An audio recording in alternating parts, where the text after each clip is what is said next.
All right, let's talk about something huge, how the world around you literally shapes the person you are, and, more importantly, what it really takes to break free and become someone new. I mean, have you ever had that feeling?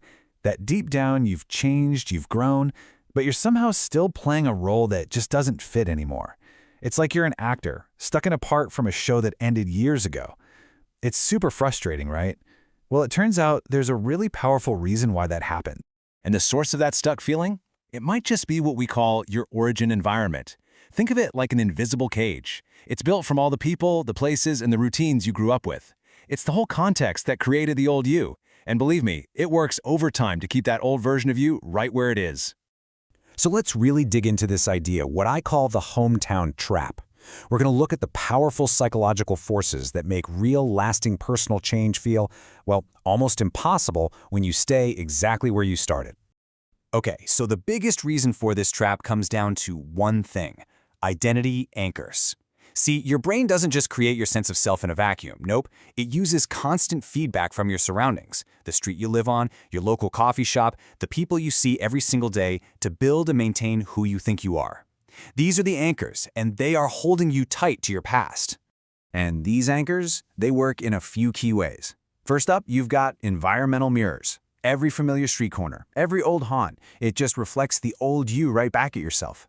Then there's social reinforcement. Your friends, your family, usually with the best intentions. They have this fixed idea of who you are, and they unconsciously reward you for acting that way.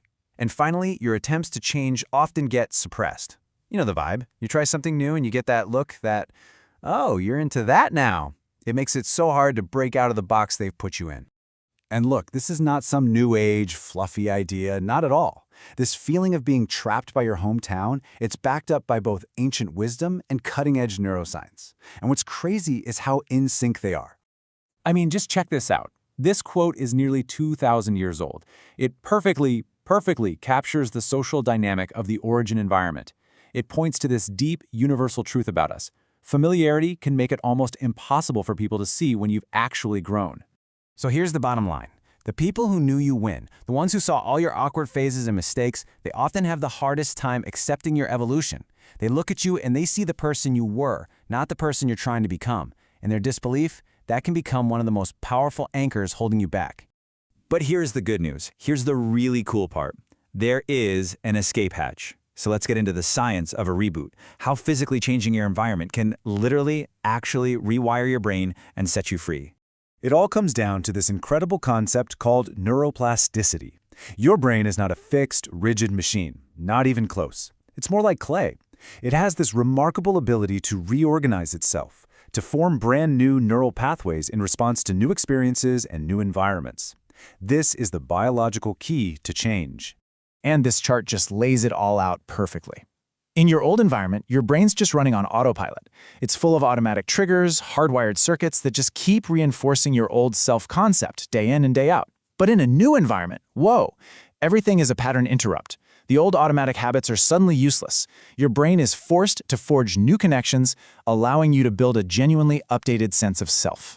You know, some neuroscientists have this wild idea that our perception of reality is basically a controlled hallucination. Your brain is constantly predicting what's going to happen next, based on all its past data. In a familiar place, its predictions are always right, which just reinforces that old reality. But a new city, a new job, a new group of friends, it shatters those predictions. It forces your brain out of that comfortable rut and into a state of active learning, just like when you were a kid. You know, there is no better story that captures this entire psychological journey than Tracy Chapman's iconic song, Fast Car. It is a perfect case study of someone desperate to escape their origin environment to find a new self. So the song starts by just painting this perfect picture of her origin environment, right? Her entire identity is anchored by her father's addiction and the sacrifices she had to make. She's a caretaker. She's a dropout. That's the only reflection she sees in her environmental mirrors. That fast car, that's a symbol for a desperate need for a pattern interrupt. And this is the hope. This is that belief that just changing your geography will automatically change your reality. She pictures this new life in the suburbs, and that's a symbol, not just for a new house, but for a whole new identity, a new self-concept that feels completely impossible to achieve where she is. But, and this is the tragic and absolutely crucial complication in a story, the external change wasn't enough. Because without doing the internal work, her partner starts to recreate the exact same pattern she tried so desperately to flee. It shows that if you don't change your internal blueprint, you can unconsciously rebuild the very same prison you just escaped from, even in a brand new city. And this is the powerful resolution, the moment of true change. She finally stops defining herself through her past or through her partner. She develops her own self-concept, one based on her own strength, her own stability. And by telling him to leave, she is finally breaking the cycle and claiming her own independent reality. Which brings us to the final and most important point of all. The last step in any real transformation, well, it's always internal. You have to be the one in the driver's seat. So here's the big takeaway. Changing your environment is not a magic pill, but it is an incredibly powerful catalyst. What it does is it throws open this window of opportunity. It disrupts the old patterns, it makes your brain receptive to new programming. But you are the one who has to write the new code. You still have to consciously choose every single day to become that new person. And that really just leaves us with one final thought. I want you to take an honest look at your life, the people you see, the places you go, the routines you follow. Is the world around you a reflection of who you truly want to be, or is it an anchor to a person you've already left behind?